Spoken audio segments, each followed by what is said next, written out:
الحمد لله وسلام على عباده الذين اصطفى. رب أعوذ بك من حمدات الشياطين وأعوذ بك رب أن يحضرون.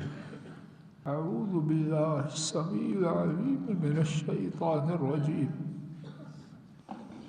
من حمده ونفخه ونفسه.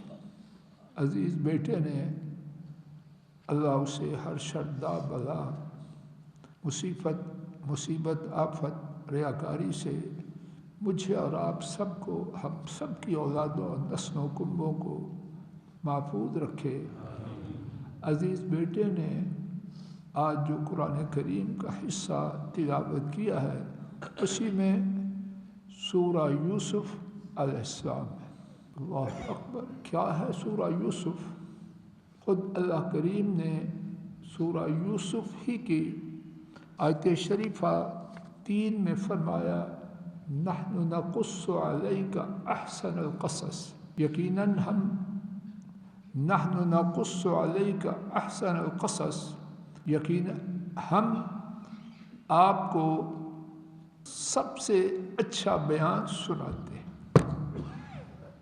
سنانے والے ہو اللہ، اور انہوں نے جو کچھ بیان کیا اس میں سے قصہ ہو سب سے اچھا، وہ کیا ہوگا؟ کوئی اس کی افادیت، اہمیت کوئی اس کا اندازہ کر سکتا ہے؟ اور میرے ساتھ توجہ فرمائیے، سمجھانے کے اللہ جانے کتنے اسالیب اور طریقے ہیں. ایک یہ ہے کہا جائے یہ کرو یہ نہ کرو، اس کا اچھے دلوں پر اثر ہوتا ہے. ایک یہ ہے یہ نہ کہا جائے، قصہ بیان کیا جائے کہ اس نے اچھا کام کیا اس کو یہ ملا، اس نے برا کام کیا اس کو یہ سزا ملی. اس کا اثر زیادہ ہے. یہ پہلی بات ہے. مائیں گھروں میں اپنے بچوں کو پڑھائی پہ لگانے کے لیے کہتے ہیں دیکھا تیرے کزن کے بیٹے نے یہ کیا، تیری خالہ کے بیٹے نے یہ کیا. بچے کو سمجھانے کے لیے مائیں یہ طریقہ اختیار کرتے ہیں کہ نہیں؟ قرآن کریم میں یہ طریقہ کس قدر زیادہ ہے. بعض باحثین نے لکھا کہ اگر قصوں کو جو قرآن کریم میں بیان کیے گئے ہیں جمع کیا جائے تو قرآن کریم کے 30 پاروں میں سے 8 پاروں کے برابر قصے ہیں. تو اللہ پاک ایک آیت بھی اگر کسی بارے میں نازل کریں تو وہ بات کتنی اہمیت والی ہوگی. اور اگر اللہ پاک پورے قرآن کریم میں 8 پاروں کے برابر قصے بیان کریں تو قصوں کی شان و عظمت کتنی زیادہ. اور پھر وہ قصہ جس کے بارے میں اللہ پاک نے خود فرمایا ہم آپ پر سب سے اچھا بیان سناتے ہیں. اور اس قصے میں کیا ہے؟ اللہ کریم نے خود ہی فرمایا آیت شریفہ 7 میں لَقَدْ كَانَ فِي يُوسُفَ وَإِخْوَتِهِ آيَاتٌ لِلسَّائِلِينَ. یقیناً اور 2 دفعہ یقیناً تو معنی بعض مفسرین نے کہا میں رب العالمین قسم کھا کے کہتا ہوں یوسف کے قصے میں سوال کرنے والوں کے لیے بہت سی نشانیاں ہیں. یا اللہ میرا آپ کا سینہ کھول دے کہ ہم ان نشانیوں کو سمجھیں اور ان سے فائدہ اٹھائیں. اور سورہ یوسف ہی کی آیت شریفہ 111 میں رب ذوالجلال نے فرمایا لَقَدْ كَانَ فِي قَصَصِهِمْ عِبْرَةٌ لِأُولِي الْأَبْصَارِ. اور یہاں بھی 2 دفعہ یقیناً. تو ترجمہ کیا کر سکتے ہیں؟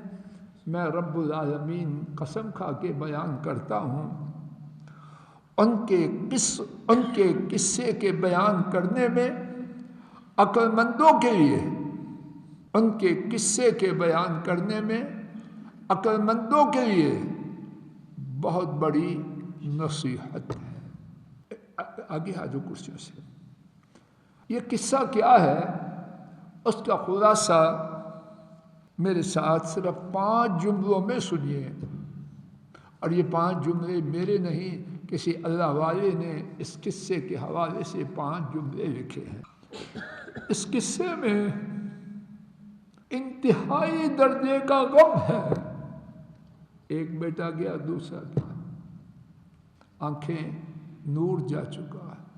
ایک اس قصہ میں انتہائی درجے کا غم ہے، پھر اسی درجے کا، پھر اسی درجہ کی یا اس سے زیادہ مسرت و شادمانی ہے۔ اس قصہ میں دوسری بات انتہائی درجے کی بے بسی ہے۔ یوسف کو اٹھایا گیا، اندھے کنویں میں پھینکا گیا۔ بے بسی کی انتہا ہے کہ نہیں؟ اور پھر اس کے بعد جو ہوا وہ بے بسی بے بسی بسی، اور پھر کمال درجے کا انسانی اقتدار ہے۔ وہی اندھے کنویں میں پھینکا جانے والا، پھینکنے والے اس کے پاس خیرات مانگ رہے ہیں۔ نمبر 3، اس قصہ میں ایسی جدائی ہے جو آنکھوں کا نور چھین، اور پھر ایسی خوشی ہے جو آنکھوں کو روشن کرے۔ نمبر 4، اس قصہ میں آخری درجے کی ہوس اور گناہ کی دعوت، انا للہ و انا الیہ راجعون، اور پھر اسی قصہ میں کمال درجے کی عفت، طہارت اور پاکیزگی۔ 5ویں بات، اس قصہ میں یا اللہ دل سے بات نکلے، دل میں اتر جائے، اور میری اور سننے والے حضرات و خواتین کی کایا سب بولو میرے ساتھ پلٹ دے۔ انتہائی ظلم ہے۔ اللہ بہتر جانے، آپ مجھ سے زیادہ دنیا والوں کو جانتے اور چلتے ہیں۔ ظلم کا برداشت کرنا آسان ہے، رانا صاحب آسان ہے۔ رب کی مار اس کا بھی بڑا دکھ ہے، لیکن اگر کوئی بندہ ناجائز دبائے تو دل پہ کیا گزرتا ہے۔ اور ظلم یہاں کیسا ہے، اس کی انتہا ہے، اور پھر معافی کا بھی کمال ہے۔ جاؤ تم پر کوئی گناہ نہیں۔ اس قصہ میں کیا کچھ ہے، میرے ایک دوست میاں محمد شفیع، اللہ ان کو اپنی حفاظت میں رکھے، ایک کتاب لکھی ہے اس قصہ کے حوالے سے 313 دروس اور عبرتیں کتاب میں جمع کر دی۔ ہم 2-4 یہ جتنے اپنے وقت میں ہو سکا ان میں سے ایک ایک کر کے سنتے ہیں۔ اگر ایک سبق بھی، ایک درس اور نصیحت بھی میں آپ لے کے گھروں میں چلے گئے تو انشاءاللہ سودا بہت قیمتی ہے۔ پہلا سبق، اور اس ایک سبق کے کتنے پہلو ہیں۔ نیکوں کی اولاد، نیکوں، اللہ وہ نہ کرے جو میں کہنے لگا ہوں، لیکن اللہ کی اس کائنات میں کچھ حقیقتیں ہیں، نہ میں بدل سکتا ہوں نہ آپ بدل سکتے۔ رانا صاحب کوئی نہیں بدل سکتا۔ ایک حقیقت یہ ہے کہ نیکوں کی اولاد ہمیشہ نیک نہیں ہوتی۔ اللہ کسی کو یہ دکھ نہ دکھائے، اور جو اس دکھ میں مبتلا ہیں اللہ ان کو جلد از جلد نکال دے۔ یعقوب کون ہے؟ باپ نبی اسحاق، دادا نبی ابراہیم، اور کیسا نبی؟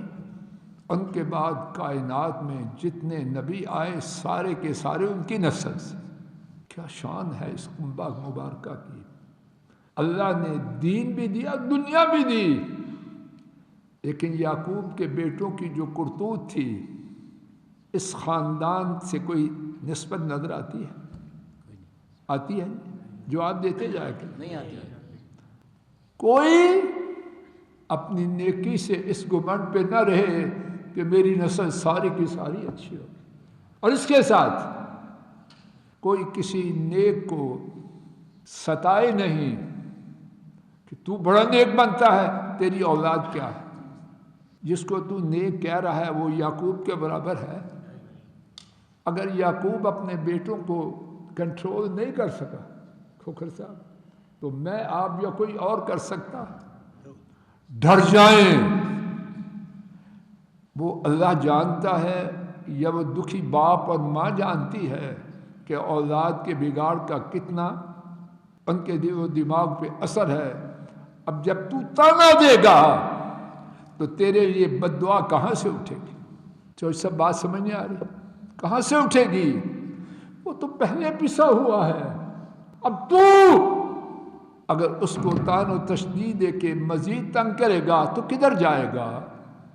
اور اسی سبق میں ایک سبق یہ ہے، وہ والدین جن کی اولاد پٹری سے اتر جائے، اور میری کروڑ دفعہ اگر ممکن ہو تو کروڑ نہیں کھرب دفعہ اللہ سے التجا ہے، کسی کو اللہ یہ صدمہ زور سے کہا کرو، زور سے کہا کرو، نہ دکھائے. اور جو اس دکھ کو جھیل رہے ہیں اللہ ان کو نجات دے. نیازی صاحب ان کو نجات دے. سنیے، یاد کیجئے اور گھروں میں یہ سبق عام کیجئے. انشاءاللہ مریضوں کی تعداد کم ہو جائے گی. چوئی صاحب، اگر کسی کی اولاد پٹری سے اتری ہو، اپنے بی پی کو شوٹ نہ کرے، شوگر کا ستیہ ناش نہ کرے، دل کا آپریشن کروانے کی نوبت کو نہ پہنچے. تو کون ہے؟ تو یعقوب ہے.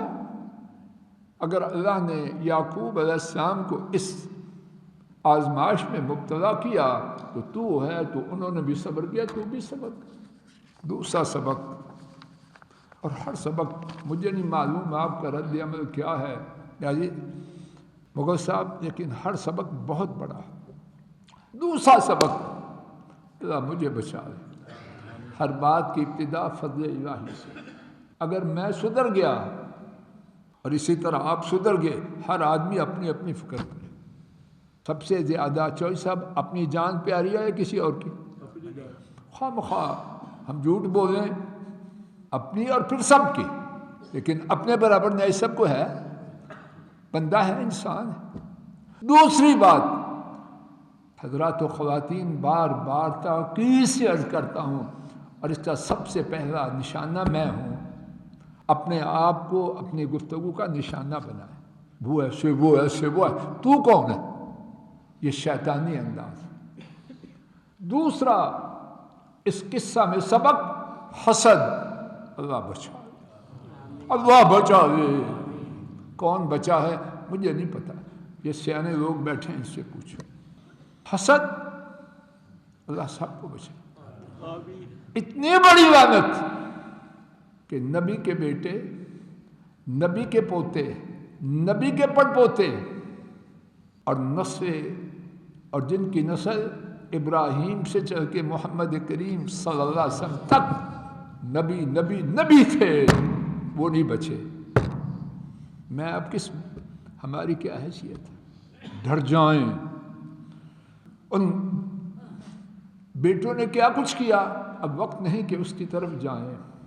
لیکن اس کے ساتھ ایک اور بات، اور بڑی دکھ والی بات، جب حسد کے ساتھ دین کا لبادہ اڑا جائے، اللہ نہ کرے اس سے پہلے مجھے لے جائے.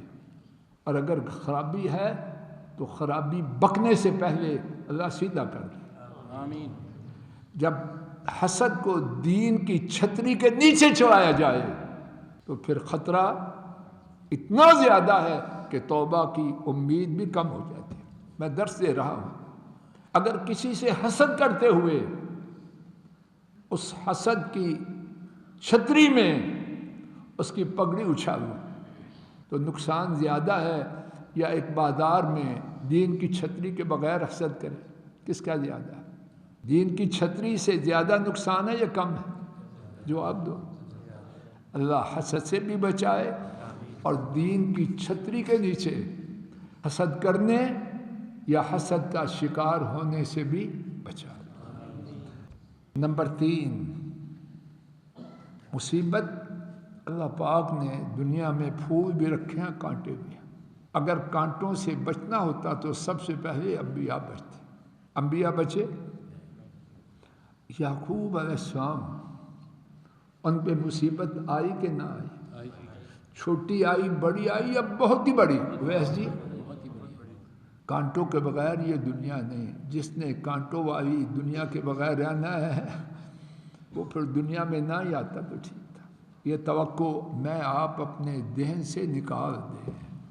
دنیا کانٹوں کے بغیر ہے ہی نہیں. تو کیا کرنا ہے؟ وہ کرنا ہے جو سیدنا یعقوب نے کیا. کسی موقع پر انہوں نے صبر کو چھوڑا. فصبر جمیل واللہ المستعان علی ما تصفون. باقی صرف 2 منٹ ہیں. 5ویں بات عرض کر کے اسی پہ بات کو روک دوں گا. خوب توجہ کریں. اور یہ بات ہر گھر کے لیے. چوئی صاحب ہر گھر کے لیے. مغل صاحب ہر گھر کے لیے. کان میں آپ کھڑے کر رہے ہیں. رانا صاحب کان کھڑے کر رہے ہیں. میرے لیے اور آپ سب کے لیے بات. کوئی مستثنا نہیں. نصیر بیٹا، خاتون اور مرد اجنبی خیر کوئی نہیں. وہ کیمسٹری کے لیے ہو، فزکس کے لیے ہو، کمپیوٹر کے لیے ہو، رانا صاحب جی، یا قرآن پاک کی تعلیم کے لیے. کہتے ہیں وہ میرے بیٹوں کے برابر ہے. یوسف علیہ السلام جب ان کے گھر میں آئے تو خاتون کے خاوند نے کیا کہا؟ اس کا خوب خیال رکھنا، شاید ہم اس کو بیٹا بنا لیں. عمر کا کتنا فرق تھا، جواب نہیں دیتے. اور سٹیٹس کا کیا فرق تھا. وہ عزیز مصر کی بیوی اور یہ غلام، گمنام غلام. کوئی تھا سٹیٹس کا قرب؟ عمر کا فرق، سٹیٹس کا فرق. اور غلام گھر کا ایک فرد ہوتا ہے. کہتے میری اپی ہے، خاک ہے تجھ پر اور تیری اپی پر، لعنت ہے دونوں پر. یہ اپنوں والے پھر کیا کرتے ہیں؟ میں اس سے سیکھ رہا ہوں. خاک ہے اس سیکھنے پر. ایگزام میں اچھے نمبر آ جائیں، اچھے نمبر آئیں نہ آئیں، تیرا بیڑا اور تیری عورت کا بیڑا تو غرق ہوگا. کیا تھا اور کیا ہوا؟ اللہ پاک نے قرآن پاک میں خوب تفصیل بیان کی ہے، لیکن وقت ختم ہو رہا ہے.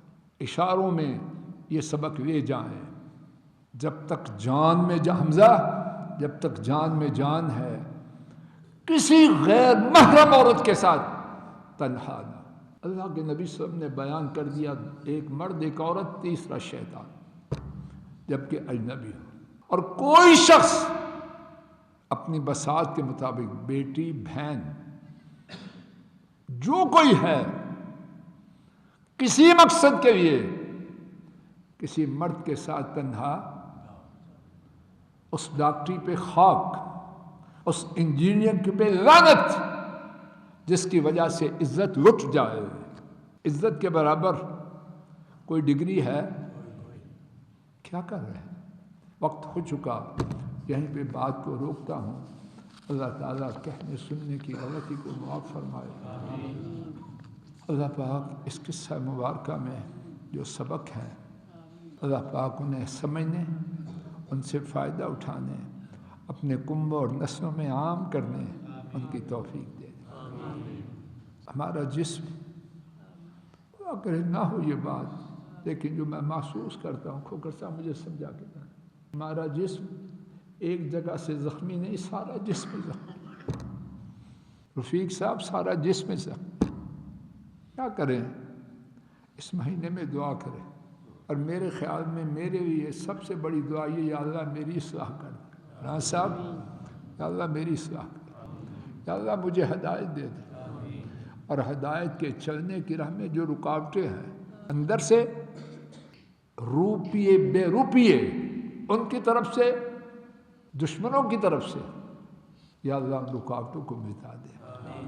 یا اللہ میرے گمان میں نیازی صاحب سب سے بڑی دعا یہ ہے، یا اللہ ہمیں سیدھا کر دے. اہدنا الصراط المستقیم پڑھے بغیر کوئی رکعت ہوتی ہے؟ کوئی رکعت ہوتی نہیں. ڈاکٹر صاحب یہ 6 فٹ قد و قامت ہے ہمارا، اس کو اگر ہم ٹھیک نہیں کریں گے، اللہ تعالیٰ کی طرف سے دعائیں کیسے قبول ہوں؟ ہمارا جو قد و قامت ہے 6 فٹ کا، اگر ہم اس کو ٹھیک نہیں کریں گے تو پھر اللہ تعالیٰ کی طرف سے ہماری دعائیں کیسے قبول ہوں؟ یہ درس ہٹ کے بعد ہے. ان کی تائید میں سورہ اعراف آیت شریفہ 56 گھر میں جا کے دیکھ لیجیے. اللہ تعالیٰ نے ایک جنرل رول بیان کیا ہے. کمال بات کی ہے. اللہ نے دماغ تو دیا ہے نا، عمر بھی گزاری ہے، جانور نہیں چرائے، انسانوں کے ساتھ گزاری. یہ ہمارے اسلام آباد کے جو سٹیزن سوسائٹی ہے اس کے لمبی مدت سیکرٹری جنرل تھے. ایسی بات کی ہے. دل چاہتا ہے کہ میں تھوڑی سی کھول دوں، اور قرآن و سنت میں اس بات کی کتنے دلائل ہیں اللہ ہی جانے. ان کی بات جو میں سمجھا ہوں وہ یہ ہے کہ دعا کا مقصد یہ ہے اللہ سے اپنی بات کو منوانا. طارق صاحب یہی ترجمہ، یہ کچھ اور ہے. یا اللہ تو میری مان لے. تو جو اللہ سے منوانا چاہے اس کو شرم آنی چاہیے کہ نہ جب وہ اللہ کی نہ مانے؟ کو بات میری واضح ہو رہی ہے کہ نہیں؟ 4 سالہ بچہ ماں کا کیا کیا حشر کرتا ہے. کبھی ٹافی مانگتا ہے، کبھی پیسے مانگتا ہے، کبھی کچھ مانگتا ہے، وہ دیتی ہے کہ نہیں اور دو. ماں کے ٹارگٹ ہے اس کو بھیجنا اسکول، مانتے جاتی ہے اور ساتھ منہ چومتی ہے. وہ اس قابل ہے کہ مکے مار مار کے اس کو اب مدہوش کر دیا جائے، لیکن ماں منہ چومتی ہے، جو مانگے دیتی ہے. کیوں؟ کہ یہ میری مان کے اسکول چلا جائے. مجھے آپ کو نہیں، میں اپنے آپ کو، مجھے شرم نہیں آنی چاہیے. میں تو اس جسم میں اللہ کی نافرمانی کروں، اس سے مانگوں. قاعدہ مبارکہ سورہ اعراف آیت 56 میں ان رحمت اللہ قریب من المحسنین. بے شک اللہ کی رحمت بہت قریب ہے کن کے؟ اور محسنین وہ ہیں جو اللہ کی مانتے ہیں. اس کے بغیر اللہ اگر دعا قبول کرے تو ان کی مہربانی حقدار کوئی نہیں. کیسی شاندار بات کہی ہے. اگر اللہ سے منوانی ہے تو کیا کریں؟ اللہ مجھے آپ کو ہدایت دے دے، مجلس کو مبارک بنا دے. موت تک اخلاص سے قرآن و سنت کی مجلسوں سے محروم نہ کرے. اور ان مجلسوں کا مقصد دکانداری نہ ہو، اداکاری نہ ہو، لوگوں کی جیبیں کاٹنا نہ ہو، لوگوں کی پگڑیاں اچھالنا نہ ہو. اللہ ایسی مجلسیں دیں روز قیامت جنت میں مجلسیں لگانے کا ذریعہ بن جائے. اور جو کوتاہی ہے اندر بھی کوتاہی ہے، باہر بھی ہے، اللہ معاف کر دے، آئندہ زندگی میں اس سے بچا لے. وآخر دعوانا الحمد للہ رب العالمین. ایک سے زیادہ اعلانات ہے، ایک یہ سن لیجیے. انشاءاللہ ارادہ ہے اللہ ایمان و عافیت سے توفیق دے. آئندہ جمعہ کو بھی انشاءاللہ اللہ ایمان و عافیت سے توفیق دے. اسی وقت تراویح کے بعد 20 منٹ کے لیے بات ہوگی. دوسرا اعلان یہ ہے پیر کے دن تراویح کے بعد جامع مسجد امام ترمذی میں تراویح کے بعد 20 منٹ کے لیے بات ہوگی. دونوں پروگراموں میں تشریف آوری کی حضرات و خواتین سے التماس ہے. جزاکم اللہ تعالی خیر.